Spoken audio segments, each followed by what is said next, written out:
Let's drink some beer. This is all just a desperate cry for attention. Oh God, we're sucking right now. I want to be able to grow more dicks. Dude, this is consensual. I am Frank. Dude, yeah, psychic powers like Grays. What's the most likely explanation? Well, in a past episode, I had said that they're here to core out human assholes, which are a delicacy to them. Is that the main reason? No, I personally believe it is to facilitate a human-alien hybrid program to slowly take over the Earth, strip it of its resources, and perhaps terraform it. What is the advantage of breeding with the humans and making half humans? Non-conflict. Half aliens. Non-conflict. Non-conflict? Yeah, You have to marry into... Alliances come from marriages within the family, you know? Or you Between subscribe to the ancient alien theory and that like humans are a result of aliens breeding with like proto-humans. You know how dogs evolved with humans and to become man's best friend? Well, did humans evolve with aliens to just be their weird sex puppets? So I don't know if... Oh gosh. Did they like genetically select us for the delicious assholes? Maybe. I mostly am kidding about that. Why they're here, who knows? Maybe we set off an alarm when we started blowing nukes up and they thought now's a good time to keep tabs on them. Maybe they are, I don't know, stealing our eggs for a hybrid program. There's so many possibilities. Maybe they're humans from the future who have lived in space and their features have evolved over time and become Sure, more frail. I like that idea. Yeah, and they're like visiting past Earth to like either try and prevent or understand like what happened that caused them to become a spacefaring species. Who knows? So many good ideas. This would be the exact moment they would, the past, what? This 100 years of time span is when we really are accelerating space travel and do like fiber optic research started like shortly after Roswell. I mean, it's just a lot, man. Who knows? It's a lot. So, welcome to Far Out Flicks. I am one of your co-hosts, Andrew. And I am one of your co-hosts, Braden. Yeah. And we like movies. We do like movies. We like movies so much that we talk about them once a week into microphones. That's the gist of the podcast. It's like... We're cashing in on this COVID shit. Yeah. It's like drinking beers with your buddies, talking about movies. Have you heard that all of the world's richest billionaires have all earned a lot of money during this shit? Yeah, no shit. It's crazy. I mean, they earn a lot of money all the time, but yes, they've definitely... No, it's substantial. It's substantial. It's fucking nuts. It's a real thing. Yeah, it is. Almost like it was all engineered. Ooh. All right. We're not talking about spooky theories here today, though, folks. We are here to talk about The Lighthouse. The Lighthouse. The Lighthouse. I just watched The Lighthouse for the first time, and it kicks ass. Yeah, I'd seen it once before. Agreed. It totally kicks ass. This is a lofty episode for us. I would say this is the highest brow film. No, not dissing on the earlier movies, but the highest brow film we've done so far. It's got a lot going on for it. A lot of art. A lot going for it. A lot of art school bullshit, but But we lapped it up. It's so... Oh yeah. So Love it. fucking good. So... Uh-oh. Tinder's blowing up. Shh. Nah. I don't use dating apps. I have groupies. Podcast groupies. They're everywhere, We call man. them the flickers.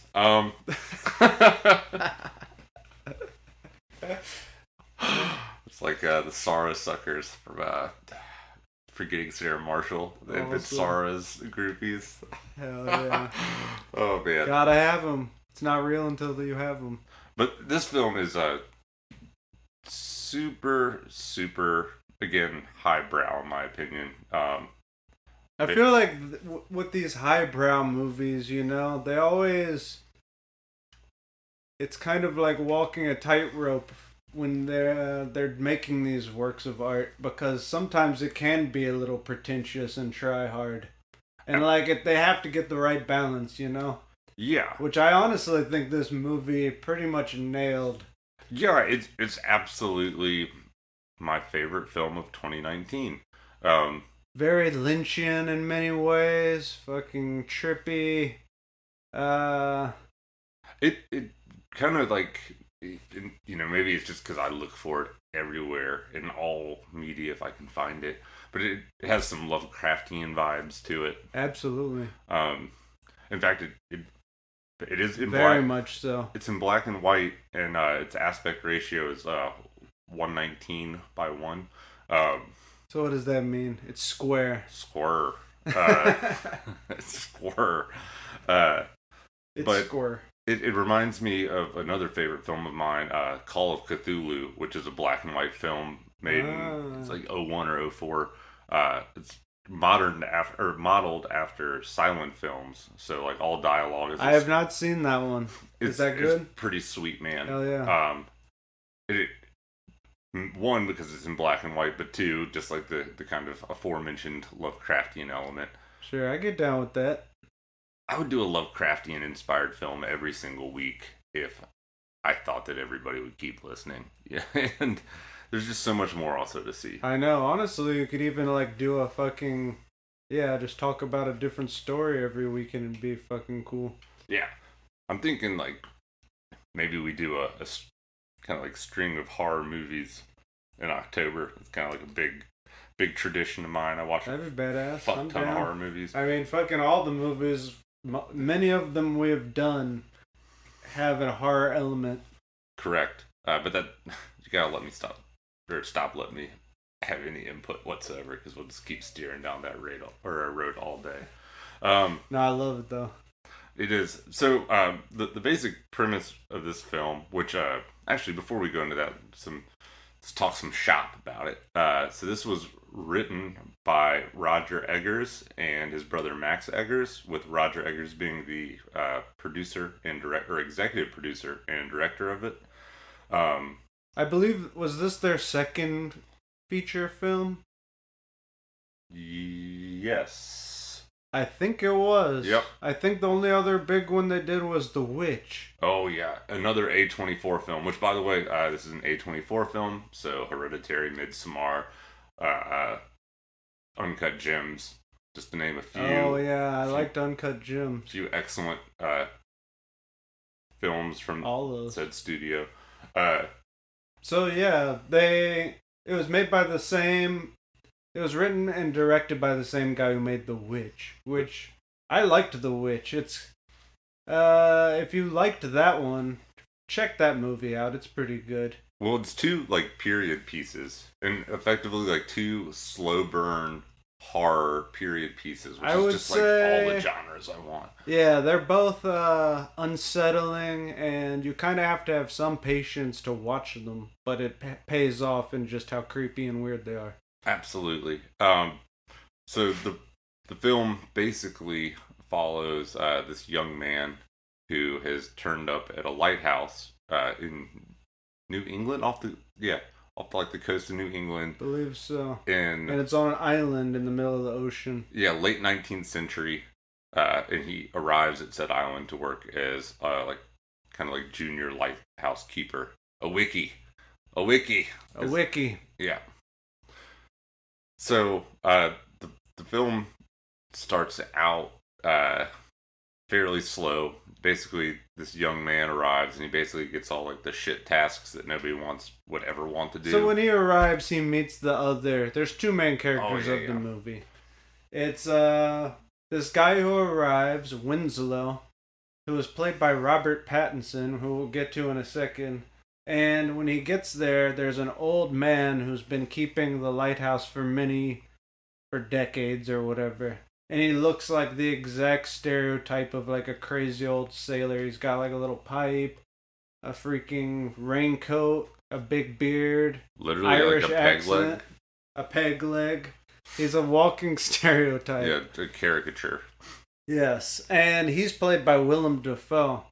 So both of the performances of these two actors are amazing, right? Absolutely. I mean, They're the only two people in the entire. There are shots of other people, but I don't think Willem Dafoe has ever made a bad film. I can't say that I like all of them. I think he's good in all of them, regardless. What's some of your favorite Willem Dafoe films? People might check out. The Life Aquatic, which isn't course. ultimately like he is a lead role, but certainly is one of many main characters. It's great. we kind of like joked about it while we were watching it, but I thought he was an incredible Green Goblin. Sure. Have you ever seen Last Temptation of Christ? I think it's Martin Scorsese. No. That one's awesome. He plays Jesus. Sweet. And it's amazing. And that's a really good movie. I really liked that. And pissed off some Christians, apparently. Well, it's pretty good, though. And then, what else was he? Oh, the Vincent Van Gogh movie. Oh, which, like, perfectly cast. Yeah, no, he's pretty... That one's also requires a lot of patience and is like a crazy art film, but that's what he picks. I like his taste in scripts, and he picks good movies. He's choosy. And, like, it's not for everyone. Most of his movies aren't for everyone. But I fucking dig it. For sure. And then Robert Pattinson, he's from the Twilight series. So, like, no one... He's done some other stuff, too. But, yeah, he'll forever be the sparkling vampire. Yeah, maybe not forever. But for now, he's already losing that, I think. But, Leo's still known for Titanic. That guy must have had to fight so hard to get, like, credibility in the industry. And he's fucking done it. No, that's... After being, like, a teen heartthrob or whatever, like, it's fucking hard to... It'd be difficult for, like, people to think of Justin Bieber as a serious fucking artist that he's from where he came from. Justin Bieber is a clown, and well, that's how a lot of people would have thought of Robert Pattinson, probably. I could see it 100%.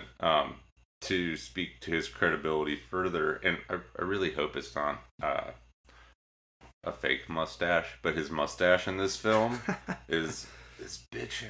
I mean, it is strong. And again, if you told me that sparkling vampire fucking pop idol was, he wasn't actually a pop idol, but the look I'm going for was going to have that badass of a mustache. He's a badass. And he also picks really good, like, art indie films that are kind of far out. So I dig it. We here at Far Out Flicks greatly appreciate. Exactly. So I'm down with both of them, and they're like they carry this whole movie. They're the only characters. It all takes place in one setting on this little island in the lighthouse. Well, there's one more, but we don't want to get ahead of ourselves. Exactly. So the Robert Pattinson's character, who has not shared his name yet at this point, but he arrives and again just gets all the shit list tasks, like. He has to clean out the cistern and haul the lamp oil, which oil is heavy. I want to say it's like 7 or 8 pounds a gallon. Damn. Yeah, anyways, not easy work. Backbreaking work, fix the shingles of the leaky roof, bunch of other bullshit jobs. All this time living with a crazy old man who he, like, shares a bedroom with. They just have little cots. And who's drunk all the time. Hammered. And that's another thing. Like, the first night they're there, Willem Dafoe's character, who again hasn't introduced himself. We're about to get there, so we'll go ahead.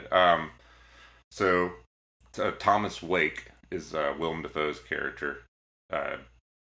Basically tries to initiate a toast, and Robert Pattinson's character, Ephraim Winslow. Ephraim Winslow tries to get him to do like a toast with some vodka, rum, or whatever, and Winslow refuses. He gets up and dumps it out and pours some water from the faucet, or pumps some water from the faucet, and goes back.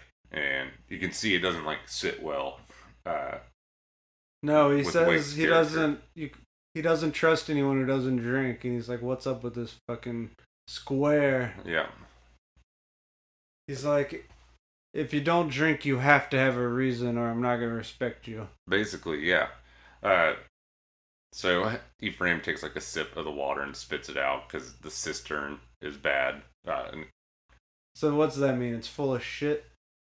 It's full of something, Yeah, or the water's gone stagnant. One of the two. probably salt water. To an extent, like cisterns are like rain barrel collectors. Ah, I gotcha. Yeah. So they collect or rain collection systems in general. Is that what he was like swirling with the big Yeah, stick? he probably put something in there to like make it not disgusting. Yeah, he was pouring some shit in there. I don't know. I'm not a fucking homesteader, man. You know. Not yet. I thought I was. That's cool. the goal. If you keep talking about aliens and the CIA and shit, you're gonna have to be a homesteader. I mean, that's the end Off goal. the grid. But I haven't done the research Siberia. on the cisterns yet. I wasn't. I should know this. You're not but there yet. No, I'm not there. Didn't mean to put you on the spot. I know. I feel so ashamed. So he has to do all these shit tasks, and there's already some like kind of weird animosity brewing. But when he first like checks out his cot, which these two share a room, which is like unfortunate. You know, like as a. It's unfortunate. It's It's like different- being in a college dorm again or something. Yeah, but like with like.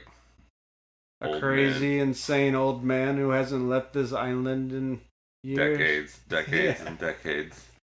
Exactly. It's kind of fun though. What kind of crazy hijinks are we gonna get up to this semester?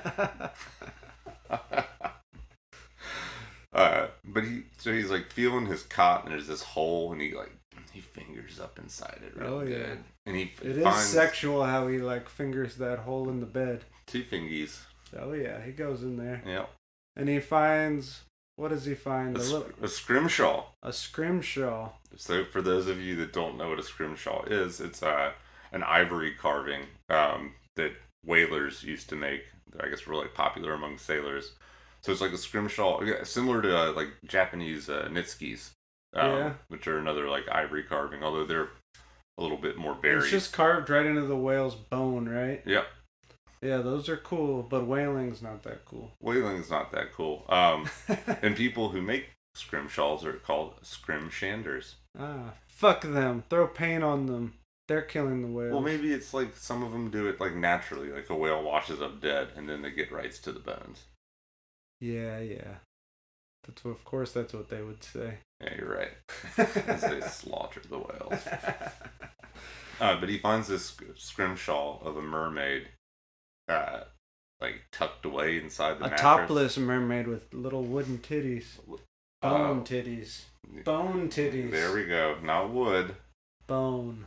It's wool. Big Daddy. And then what does he do with this statue? Well, let's not. What does he do with jump it? to that yet. What happens with the statue? He loves it. What's that mean? It means he You're trapped on an island, With and a- all you have that has tits is a little scrimshaw. Yeah, the only other living small statue of a mermaid, a titty mermaid.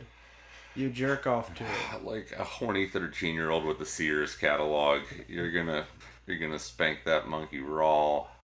But I don't know if I would have done that with the fucking Willem Dafoe lurking around, acting all crazy. And then at one point, like he's spanking he's just it, kind of like a barnacly asshole right now. He's not like full blown crazy. But He's early kinda- on, I mean, he's early on, it does not take long before Robert Pattinson's character spanking it to the mermaid, and you see Willem Dafoe is watching through a crack in the fucking wood. No, you got that backwards. You got it backwards. Oh, really? So when he was doing his chores, when Robert Pattinson's character Ephraim was like about to like, patch the roof, he like glanced through the little slots in the wall. Oh, and Willem Dafoe Dafoe's is character, fucking the bed? yeah, he was like humping the bed or maybe fucking his hand. I don't know what he was doing. Some weird shit. He was doing some humping though for sure, and and Robert Pattinson's character really like paused and watched. He watched it. This movie's pretty homoerotic if you really, It really if you really think about it. I think even like as quoted by the director. Think about it, like Lighthouse, big phallic object. Oh yeah. Two dudes going mad together. Yeah. Getting blind drunk. It is, no, they basically have, like, kind of a freaking, by the end, There's some love, just to jump right into it, fucking, basically, Robert Pattinson, he's supposed to be there for 4 weeks, and then someone's gonna come and replace him. Mm-hmm. So, prior to the 4 weeks having passed, there's this, like, one-eyed seagull that, like, kind of gets in the way of Robert Pattinson character, Ephraim, from, like, doing chores, and he gets mad and, like, throws a fucking lump of coal at it, and Wake warns him that you shouldn't, harass or kill a seabird, because they're he's a superstitious man, superstitious sailor. Say that 5 times fast. Who believes that seabirds are like the reincarnated souls of dead sailors. Yeah, and this seagull's kind of like a dick, man. He just is always messing with him. And he's asking for it for sure. The seagull, yeah, one time when he's sleeping, the seagull's like pecking on the window and fucking just flies away and just being an asshole in general, as seagulls kind of are. Yeah, this one's being an asshole. They will harass you at the beach. And then what happens after that? Stuff deteriorates. They start getting a little bit more friendly. Ephraim finally drinks with him. But after getting kind of drunk together for the first time, the next morning he goes to pump some water, and just like blood starts gushing out. And so he like goes and checks the cistern, and there's a dead seagull like rotting inside of it. And when he pulls it out, this one-eyed seagull comes back and starts fucking attacking him. And he goes all Hulk smash on it. He grabs it and like violently beats it against the ground until it's dead. He fucking broke the number 1 rule. Don't fuck with the seagulls. That's what the old man said. Yeah. And like the old man's had some like weird shit going on with like the lighthouse. Like he's been up there. He won't let Ephraim go up. He won't let him go up to see the torch at the very top. Yeah. And he's acting real weird. A lot of weird stuff's been going on. But when he brutalizes this seagull, man. Yeah, and it's like a turning point in the film. So now they're pretty much at like the 4-week point. Ephraim's done fucked up and fucking bludgeoned this seagull to death. He fucked up, and then no one came to replace him, and he's just getting crazier and crazier. Yeah, well, a big storm rolls in. A huge storm rolls in. That's right. And that's why no one ever comes, right?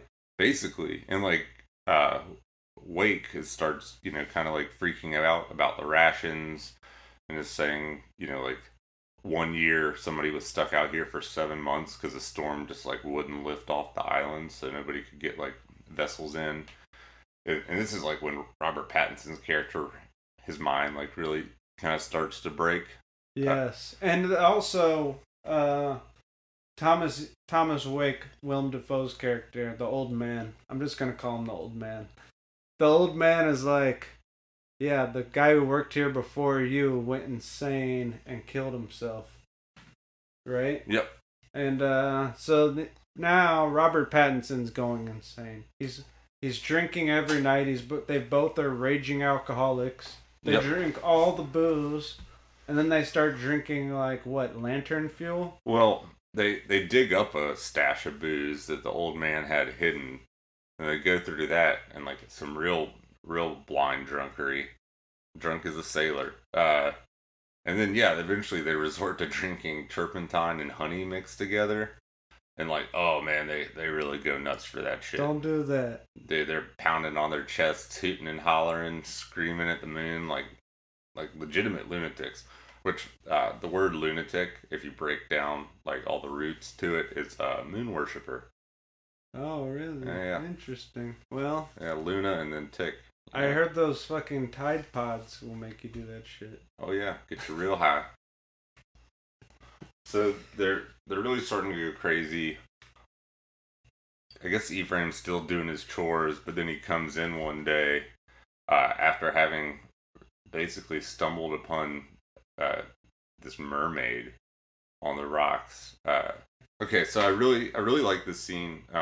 Like before he discovered as the mermaid, when he like kind of sees her in a distance, it's like outcropped with logs, and they slide away, and it gives this really kind of like bizarre effect. But as he goes towards her, it's like all of a sudden he's like face deep in water. Then he like gets to the mermaid, and yeah, it looks like a chick, and then he gets to her, and I think he's like, he thinks it's a woman still, and he's brushing the seaweed off her face. Who is to say? Then he like grabs her tits. I want to know, who are you to say that a mermaid's not a woman? Is it because its genitals are different, Braden? Well, that's a good question. Do animals have fucking biological sex? Of course they do. I don't believe so, man. Maybe they're asexual, just like fucking mushrooms. No, this is definitely a woman. Oh, okay. Well, anyway, he's grabbing her tits. He's feeling his way down her body. And then, fish pussy. Well, we don't see the fish pussy the first time. Oh, that's later. It's fish just pussy's fucking gnarly. Forget the fish pussy. Yeah, forget he said that. He fucking ruined the best part. That's the best part. It's still good the second time. Yeah, well it'll be just as good, we promise. But he gets to the waist, and there's like fucking gills on the side, and it's a mermaid bottom, and she starts screeching at him. Yes. And he, freaks out. It's super, super, like, terrifying. Very, very shrill. It's terrifying, for sure. That part reminded me of, like, David Lynch a little bit. Oh, yeah. The way it was, like, filmed and everything. Mm-hmm. He snaps right into it. Well, it's like he comes back in after that experience, and, like, Wake's the old man is freaking out. Wake, basically saying, like, they're running low on rations. And it's been weeks, and like for weeks now, he's Robert Pattinson's character has just been like mumbling to himself and that's right, not doing his job or whatever. That's right. So the old man accuses him of being totally insane. Mm-hmm. He has no idea what he's doing. Oh, there's a scene where fucking Willem Dafoe's character grabs an axe and is chasing him outside, and then fucking chops up the boat. The one boat they have, which is a little boat. It's not enough to like get anywhere. Yep. But he chops it up, and then after that, Willem Dafoe accuses Robert Pattinson. He accuses him of destroying the boat, right? He accuses him of going crazy with the axe. Yep. So you really have no idea what's happening. Like, yeah. Reality. As a viewer, everything just kind of blends together, and it has this dreamlike quality where it's like, did that happen, or who's right, or whatever? Yeah, what's going on here? What the hell? It's kind of like almost like Willem Dafoe's character's gaslighting. Interesting.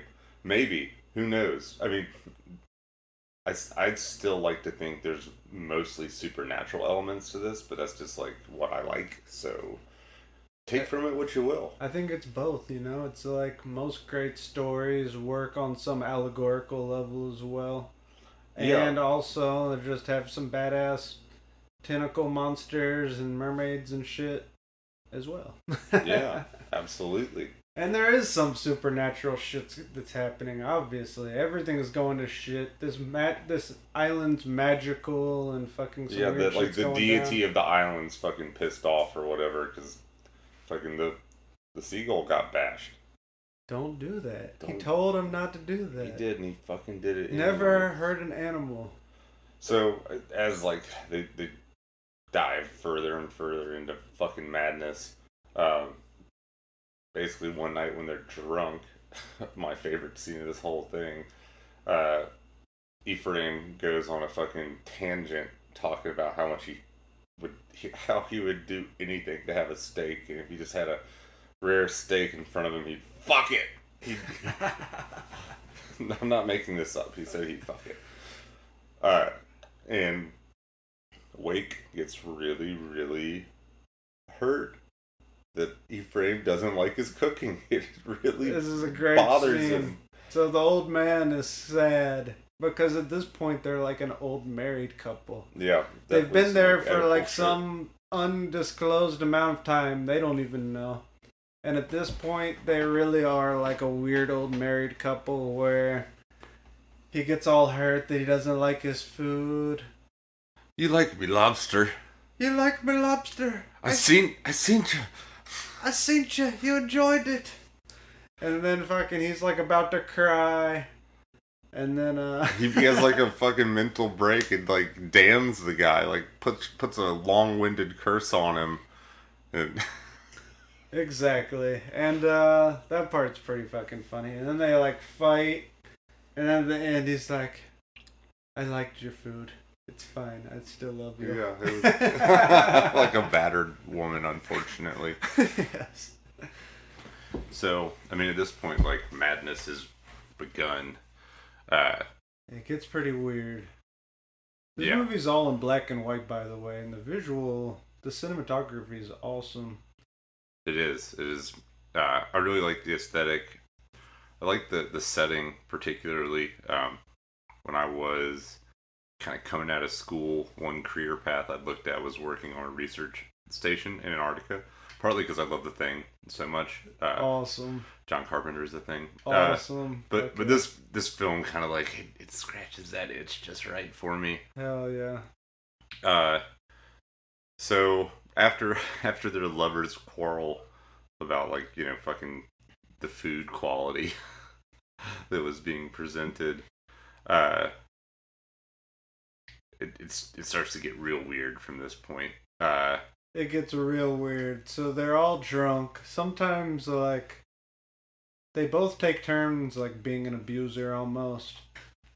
So, like, the situation just continues to get worse. Robert Pattinson, like, in a storm, throws out the bedpans. A bunch of shit gets blasted back in his face. Oh, yeah. Yeah, just screams, as one should do when you get blasted. Oh, in the yeah. face with shit. Which, like, the whole time I was just thinking, like, why don't you just dump it on the fucking ground? It's just like a rocky crag that you're living on with, like, rain beating down and it'll get washed to the sea. True. It'll wash away. True. And then, not long after this, in the storm, he sees another mermaid. Oh, yeah. And the mermaid washes up. She's on the rocks. It's raining. Looks pretty dead, right? Yeah. And he goes up to her. Well, no, this time she isn't dead. The first time he sees her, she's like kind of right. dead looking.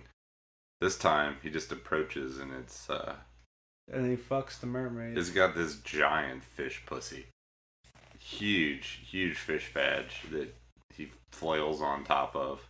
Oh yeah, and then like while he's fucking the mermaid, there's all these weird like cut scenes where it keeps showing like an octopus tentacles wrapping around his throat and stuff. Yeah, it's getting real tentacly. So, but you know that's what we like here at Far Out Flicks. The slimier the tentacle, we've already the established better. that. The first time Robert Pattinson's character like goes up to the like top of the lighthouse and kind of like spies on Willem Dafoe's character, it looks like he's like kind of jerking off. Oh, yeah. Or like implied from the angle you can see, or fucking something. You know, who am I to judge? But like while he's like looking there, like some like goo like drips down through the grate, and it's like, is that Dafoe cum, or is that like? And then you see a tentacle right after it. So is it like an oozy tentacle, or is it Dafoe's baby batter dripping down? I mean, I would imagine. I like both. I like. I think all the fluids just kind of run together, right? At that point, it's just a swirl. But we all can agree that slimy tentacles are the best tentacles. Oh yeah, the slimy. That's the whole purpose of them. I really don't. Slimy. I get like the heebie-jeebies from tentacled creatures, like octopi, squids. Don't want to be anywhere near. Japanese people love to eat that shit. They love slimy food. And a lot of like what you eat there is like octopus balls and fucking. Octopi have balls, I guess. Well, they make them in a little fried balls. Oh, it's not like. I don't think they have testicles. But I mean, you'd think by now, after all the tentacle videos I've watched, I'd know the anatomy, but no. No, uncertain. I only watch female octopus porn. We're not biologists. So yeah, getting real tentacly, real kind of like sea deity. Which another sweet Lovecraft movie that hopefully we'll do someday. Dagon. Dagon? Yeah, which touches on I haven't seen tentacles that one. tremendously. Oh, nice. Lots of tentacles. Right up my alley. Oh yeah. So there's definitely like a homoerotic element to this. They kind of get like drunk and fucking roll around, like borderline foreplay, breathing hot on each other's necks. Yeah, well, at one, the fucking mermaid just turns right into the old man. Oh yeah, well, so that's Robert Pattinson's character finds like the logbook of old man, and basically he just like has written that like Robert Pattinson character is a fucking deadbeat, drunk on the job, recommend termination without pay. And Robert Pattinson's character also, right before this, had revealed that he wasn't who he said he was. His real name was also Thomas. Yep. Thomas Wilson.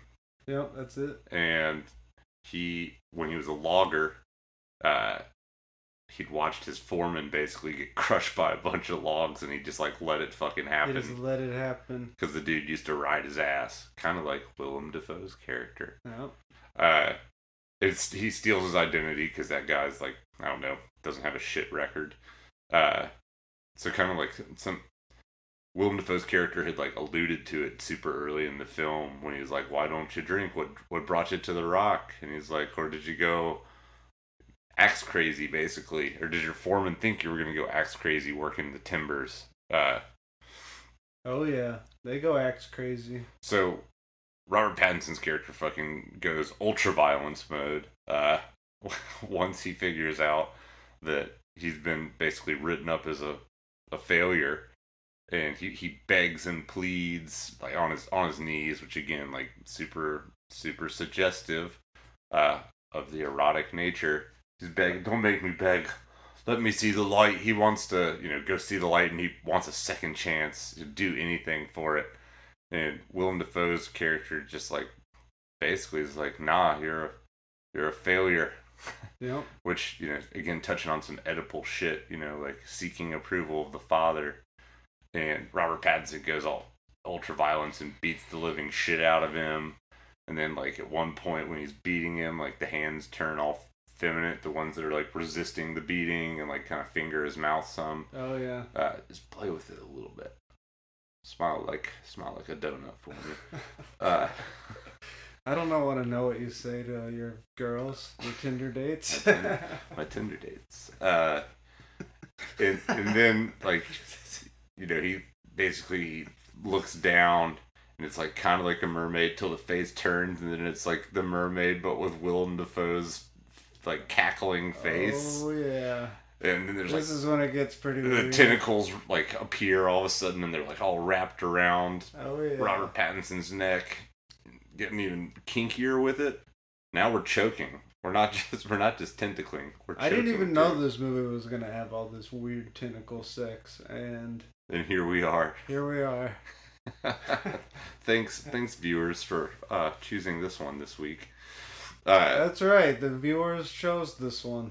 And it was close between this and a Serbian film. It was. A Serbian film was catching up. We'll do a Serbian film as a bonus episode. We will. Tom, a Serbian film is coming. It is. We're not going to put it back on the polls for next week, but we will do a bonus episode. And by bonus episode, I mean we're not going to edit any of it. It's going to be one take. Take it or fucking leave it. Yep. It's what you get. And maybe we can watch a Serbian film and then just like pause it and do some commentary. You really want to drag it on longer than it has to be?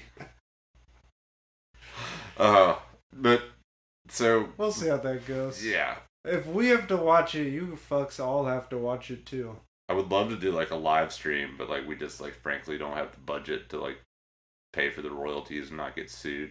Although it is banned in the US, but like also on that note, like maybe it's a crime. Oh yeah, how's that work? It might be a crime to watch this. Well, this is pirate radio. just kidding. It's really not. We're paying. We're getting pirated. So Robert Pattinson's beat the living shit out of Willem Dafoe's character. At this point, he starts calling him a dog and making him fucking bark, all beaten and abused on the ground. And he fucking hooks him up to a leash and walks him outside, and like fucking pushes him in the hole, and starts like burying him alive. And when he's burying him alive, Willem Dafoe has this like long sailor monologue where he basically damns him to like a Promethean fate, which I really like that. Well, just hold on to that thought, guys. Promethean fate. Buries him. Freaking after he stopped breathing, digs him up, yanks the keys to the lighthouse, goes back inside. Yeah, it's weird. Willem Dafoe just like stops breathing before like he's even fully covered with dirt. He just dies. He just dies. Supposedly. So Robert Pattinson goes back inside. He's about to finally go see the lighthouse, and Willem Dafoe comes and axe chops him in the fucking arm, man. Oh yeah, right in the deltoid, the meat of the fucking shoulder. It looks painful. Oh, awful. It basically in retaliation, Robert Pattinson's character grabs the tea kettle. Or, no, kerosene. It was a kerosene tank. Smashes him with a fucking cast iron. And then brains him, big time. And then proceeds to hook it and book it and slug a little bit of that sweet, delicious... Lamp oil? Drink it. Tasty. Hey. Refreshing. It keeps you fucking It can't be any worse than lacquer. So he slams it. He's smoking a cigarette while he like basically does all this. This dude's ability to smoke cigarettes while he does shit is mind blowing. Like I've tried to smoke a cigarette while digging a hole before. Something he does in this film. It's like impossible. No, you pretty much are breathing pretty hard if you're digging a hole. Oh yeah. So then we cut to a scene of him climbing the lighthouse spire. And, like, now he has blood all over his face. He didn't have blood all over his face a moment before, so, like, God knows what he just did to Willem Dafoe's body. Yep. But he, probably fucked it. He goes up to the top and opens up the was it a Fresnel? The type of lens the lighthouses have? Honestly, I don't know. I think it's Fresnel. It's a Fresnel type lens. We're going to say it is.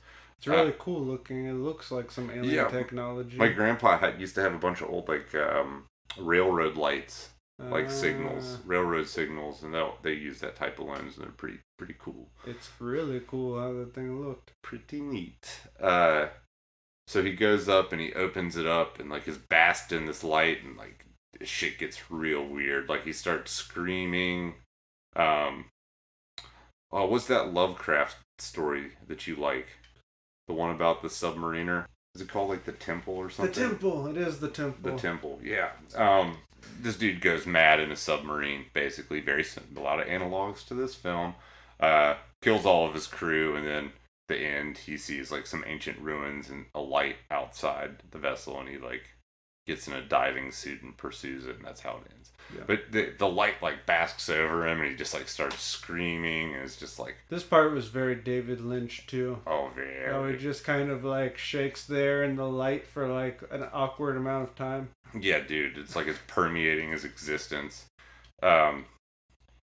Also very similar to the end of Annihilation, which lost out this week, and I was a little bummed because Annihilation would be fun, and we'll do that one too. Definitely want to do that one. But so the light just like basks him, and he just is like fucking jizzes his pants or something, and it cuts, and he just like falls down the spire, and basically the camera, goes black, cuts to Robert Pattinson with an eye missing out on the rocks, and the seagulls are eating his innards.